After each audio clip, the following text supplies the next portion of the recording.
Hello friends, എല്ലാവർക്കും പുതിയൊരു വീഡിയോയിലേക്ക് സ്വാഗതം. ഇന്ന് ഞാൻ ചെയ്യാൻ പോകുന്നത് പാസ്ത വെച്ചിട്ടുള്ളൊരു മസാലയുടെ റെസിപ്പിയാണ്. നമുക്കിത് ബ്രേക്ക്ഫാസ്റ്റായിട്ടും അതുപോലെ ലഞ്ചായിട്ടും ഡിന്നറായിട്ടും ഒക്കെ കഴിക്കാവുന്നതാണ്. പിന്നെ നമുക്കിത് കുട്ടികൾക്ക് സ്കൂളിലൊക്കെ കൊടുത്തുവിടാൻ പറ്റിയൊരു റെസിപ്പിയാണ്. അപ്പോൾ ഇത് എങ്ങനെയാണ് തയ്യാറാക്കിയെടുക്കുന്നതെന്ന് നോക്കാം. നമുക്ക് ഉണ്ടാക്കിയെടുക്കാനാണെങ്കിലും അധികം ടൈമൊന്നും വരില്ല, പെട്ടെന്ന് ഉണ്ടാക്കിയെടുക്കാൻ പറ്റും. അപ്പോൾ നമുക്ക് വീഡിയോയിലോട്ട് പോകാം. അപ്പോൾ ഇത് തയ്യാറാക്കാൻ വേണ്ടി ആദ്യം നമുക്ക് പാസ്ത ഒന്ന് വേവിച്ചെടുക്കണം. അപ്പം ഞാൻ അടുപ്പത്ത് കുറച്ച് വെള്ളം വെച്ചിട്ടുണ്ട്. ഇനി നമുക്കിതിലേക്ക് ആവശ്യത്തിന് ഉപ്പിട്ട് കൊടുക്കാം. ഇതിൻ്റെ കൂടെ നമുക്ക് 1 ടേബിൾ സ്പൂൺ ഓയിലും കൂടെ ഒഴിച്ചു കൊടുക്കാം. ഇനി നമുക്കിതൊന്ന് അടച്ചു വെച്ച് കൊടുക്കാം. അപ്പോൾ ഈ വെള്ളം നന്നായിട്ടൊന്ന് ചൂടായിട്ട് വരണം. അപ്പോൾ അതുവരെ നമുക്ക് വെയിറ്റ് ചെയ്യാം.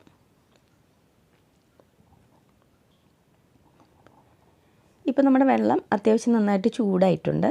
ഇനി നമുക്കിതിലേക്ക് പാസ്ത ഇട്ട് കൊടുക്കാം. അപ്പോൾ ഞാനിവിടെ 3 കപ്പ് പാസ്തയാണ് എടുത്ത് വെച്ചിരിക്കുന്നത്. അപ്പോൾ അത് നമുക്കിതിലേക്ക് ഇട്ട് കൊടുക്കാം.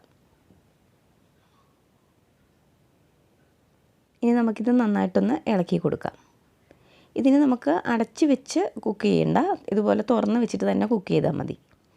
ഇത് വെന്ത് വരാൻ ഏകദേശം ഒരു 8 മിനിറ്റൊക്കെ വരും. അപ്പോൾ നമുക്ക് പാസ്ത വെന്തിട്ടുണ്ടോ എന്നൊന്ന് ചെക്ക് ചെയ്ത് നോക്കാം. അപ്പോൾ ഇത് കുക്കായൊന്നും അറിയണത് എങ്ങനെയാണെന്ന് വെച്ചാൽ നമ്മളിതുപോലെ തൊട്ട് നോക്കുമ്പം ഇത് നല്ല സോഫ്റ്റായിട്ടിരിക്കും. അപ്പോൾ അതാണ് അതിൻ്റെ പാകം വരുന്നത്. ഇപ്പോൾ ഇത് കുക്കായിട്ടുണ്ട്. ഇതിന് നമുക്കൊരു പാത്രത്തിലേക്ക് കോരി മാറ്റാം.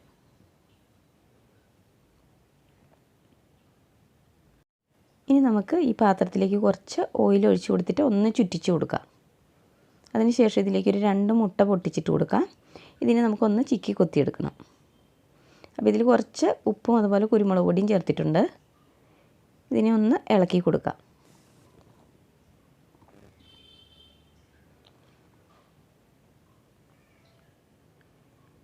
ഇതിപ്പോൾ റെഡി ആയിട്ടുണ്ട്. ഇതിന് നമുക്കൊരു പാത്രത്തിലേക്ക് കോരി മാറ്റാം. അതിനുശേഷം നമുക്കിതിലേക്ക് കുറച്ച് ഓയിൽ ഒഴിച്ചു കൊടുക്കാം.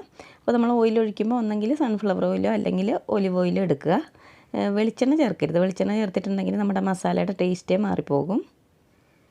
ഇനി നമുക്കിതിലേക്ക് ഒരു ചെറിയ കഷ്ണം ഇഞ്ചി അരിഞ്ഞതും അതുപോലെ ഒരു 12 ചെറിയുള്ളി അരിഞ്ഞതും കൂടെ ചേർത്ത് കൊടുക്കാം. ഇനി ഇത് നന്നായിട്ടൊന്ന് ഇളക്കി കൊടുക്കാം.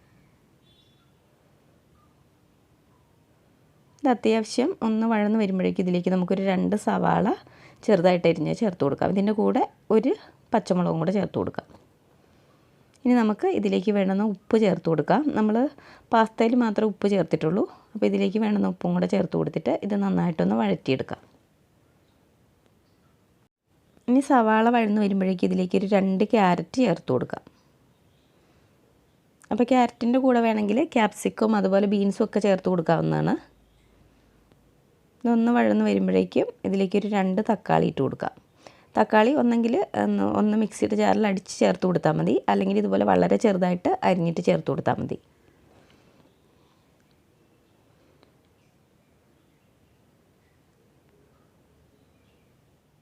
ഇനി നമുക്കിതിലേക്ക് പൊടികൾ ചേർത്ത് കൊടുക്കാം. ആദ്യം ഒരു 1/4 ടീസ്പൂൺ മഞ്ഞൾപ്പൊടി, പിന്നെ 1 ടേബിൾ സ്പൂൺ മുളക് പൊടി, പിന്നെ 1 ടീസ്പൂൺ ഗരം മസാല പൗഡർ. ഇത്തരം പൊടികളെ ഞാനിതിൽ ചേർക്കുന്നുള്ളൂ. ഇനി നമുക്കിത് നന്നായിട്ടൊന്ന് വഴറ്റിയെടുക്കണം. അപ്പോൾ ഈ പൊടികളുടെ പച്ചമണം നന്നായിട്ടൊന്ന് മാറി വരണം.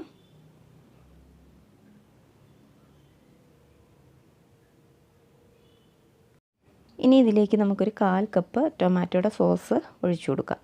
എന്നിട്ടിത് നന്നായിട്ടൊന്ന് മിക്സ് ചെയ്യാം.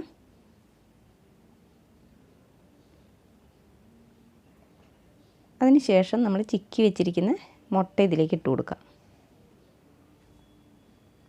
ഇതിൻ്റെ കൂടെ തന്നെ നമുക്ക് കുറച്ച് ചിക്കൻ വേവിച്ചതും കൂടി ഇട്ട് കൊടുക്കാം. അപ്പോൾ ചിക്കൻ ഞാൻ കുറച്ച് കുരുമുളകും അതുപോലെ ഉപ്പും കൂടെ കൂട്ടിയിട്ട് വേവിച്ചെടുത്തിട്ട് ചെറിയ ചെറിയ പീസാക്കി എടുത്തതാണ്. അപ്പോൾ ഇതെല്ലാം കൂടി ഇനി നന്നായിട്ടൊന്ന് മിക്സ് ചെയ്തെടുക്കാം.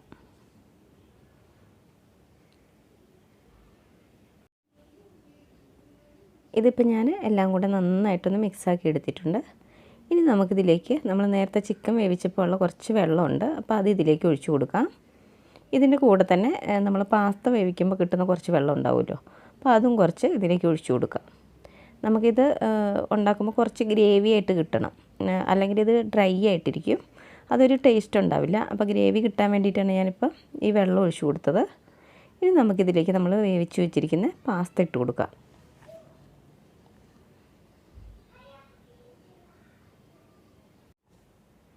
ഇനി നമുക്കിതിലേക്ക് 1 ടീസ്പൂൺ കുരുമുളക് പൊടി ചേർത്ത് കൊടുക്കാം. ഇതിൻ്റെ കൂടെ തന്നെ 1 ടീസ്പൂൺ ഒറിഗാനോയും കൂടെ ചേർത്ത് കൊടുക്കാം. ഇനി ഇതെല്ലാം കൂടെ നന്നായിട്ടൊന്ന് മിക്സാക്കി എടുക്കാം. പിന്നെ കുരുമുളക് പൊടിയൊക്കെ ഓരോരുത്തരുടെ എരിവിനനുസരിച്ച് എടുത്താൽ മതി. അതുപോലെ തന്നെ ഒറിഗാനോ നമ്മുടെ കയ്യിലുണ്ടെങ്കിൽ ഇട്ട് കൊടുത്താൽ മതി. പിന്നെ ചിലർക്ക് ഇതിൻ്റെ ടേസ്റ്റ് ഇഷ്ടപ്പെടുകയില്ല, അപ്പോൾ അങ്ങനെയുള്ളവർ ചേർക്കണ്ട. ഇനി നമുക്ക് അവസാനമായിട്ട് ഇതിലേക്ക് കുറച്ച് മല്ലിയിലയും കൂടെ ചേർത്ത് കൊടുക്കാം. എന്നിട്ട് ഇതെല്ലാം കൂടെ നന്നായിട്ടൊന്ന് മിക്സാക്കി കൊടുക്കാം. അപ്പോൾ ഈ സമയത്ത് തീ ഒന്ന് നന്നായിട്ട് കൂട്ടിയിട്ട് കൊടുക്കണം. ഇനി നമുക്ക് തീ ഓഫ് ചെയ്യാം. ഇതിന് നമുക്കൊരു പാത്രത്തിലേക്ക് ഇട്ട് കൊടുക്കാം. ഇപ്പോൾ നമ്മുടെ ടേസ്റ്റി ആയിട്ടുള്ള പാസ്ത മസാല ഇവിടെ റെഡി ആയിട്ടുണ്ട്. അപ്പോൾ നിങ്ങൾ ഇത് തീർച്ചയായിട്ടും ഒന്ന് ട്രൈ ചെയ്ത് നോക്കണം. നല്ലൊരു അടിപൊളി റെസിപ്പിയാണ്. അപ്പോൾ നിങ്ങൾക്ക് ഈ വീഡിയോ ഇഷ്ടപ്പെട്ടിട്ടുണ്ടെങ്കിൽ ഒന്ന് ലൈക്ക് ചെയ്യണം. അതുപോലെ ആദ്യമായിട്ട് ചാനൽ കാണുന്നവരുണ്ടെങ്കിൽ ഒന്ന് സബ്സ്ക്രൈബും കൂടെ ചെയ്തിട്ട് സപ്പോർട്ട് ചെയ്യണേ. അപ്പോൾ മറ്റൊരു വീഡിയോയുമായി കാണുന്നവരെ ബൈ.